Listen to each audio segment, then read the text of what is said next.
अक्सर आप लोगों को लगता है ना कि सर पथरी कहाँ पर होती है, या फिर अग्नाशय जो मानव शरीर की मिश्रित ग्रंथि है इसका काम क्या है। तो आइए छोटी सी जानकारी हम लोग देखते हैं। अग्नाशय जिसको मानव शरीर की क्या कहा जाता है, मिक्स्ड ग्लैंड कहा जाता है। मिक्स्ड ग्लैंड बोलने के पीछे रीजन ये है क्योंकि ये अग्नाशय जूस भी बनाता है, एंजाइम भी बनाता है, हार्मोन भी बनाता है, इसलिए इसको हम लोग मिक्स्ड ग्लैंड बोलते हैं। क्योंकि जूस एंजाइम बनाने वाली जो ग्लैंड्स होती है उसको एक्सोक्राइन ग्लैंड कहा जाता है, हार्मोन बनाने वाली जो ग्लैंड्स होती है उसको एंडोक्राइन ग्लैंड कहा जाता है। तो पेनक्रियास को हम लोग एज अ एंडो में काम में लेते हैं।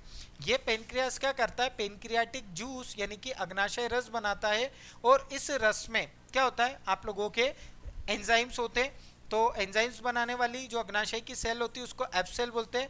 हालांकि इसमें आप लोगों की 3 cell alpha beta delta cells भी होती हैं। ये तीनों की तीनों क्या करती हैं, आप लोगों की हार्मोन्स बनाती हैं जैसा कि यहाँ पर दिया हुआ है। और ये जो एफ सेल होती है ये एमाइलेज, ट्रिप्सिन और लाइपेज का निर्माण करती है। एमाइलेज जो होता है ये कार्बोहाइड्रेट को पचा देता है, ट्रिप्सिन जो होता है प्रोटीन को पचा देता है, लिपिड्स जो होता है ये लाइपेज लिपिड्स को पचा देता है। तो यहाँ पर आप लोगों की स्मॉल इंटेस्टाइन में आते आते फूड का कंप्लीट क्या हो जाता है, डाइजेशन हो जाता है। और यहाँ पे आप लोगों को ये वाला जो पार्ट दिख रहा है इसको गॉल ब्लैडर बोलते हैं। लीवर से बाइल जूस निकलता है।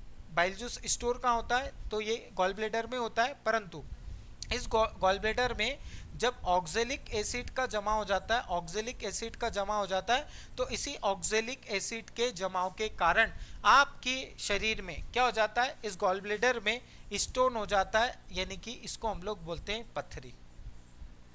कैसी लगी इन्फॉर्मेशन आप लोग कमेंट करके जरूर बताएं। और चैनल पे नए हैं तो आप लोग प्लीज़ छोटी छोटी इन्फॉर्मेशन के लिए इस चैनल को सब्सक्राइब जरूर करें, अपने दोस्तों के पास शेयर करें, कमेंट बॉक्स में कमेंट करना ना भूलें, अच्छा लगे तो लाइक करें।